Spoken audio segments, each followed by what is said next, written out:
Oke, lanjut.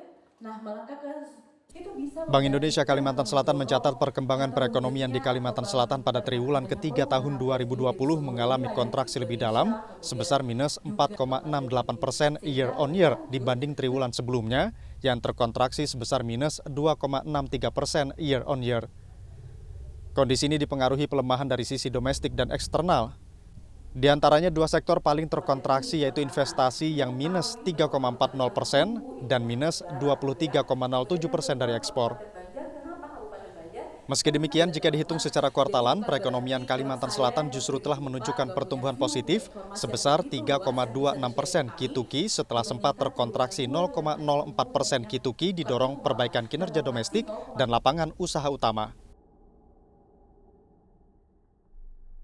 Di mana tahun ini nilai realisasi investasi kita itu hanya 5,6 triliun, jauh berbeda dibandingkan realisasi tahun sebelumnya yang mencapai 11,1 triliun.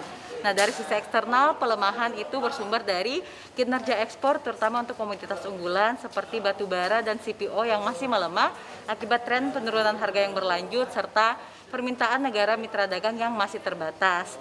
Tapi memang kalau kita mau cek atau mau lihat secara kuartalan, ekonomi Kalsel ini sudah tumbuh positif sebesar 3,26% Q2Q, meningkat dibandingkan triwulan sebelumnya sebesar yang terkontraksi 0,04 Q2Q. Nah, ini tentu didorong oleh adanya perbaikan kinerja untuk komponen permintaan domestik dan perbaikan-perbaikan di sisi lapangan usaha utama.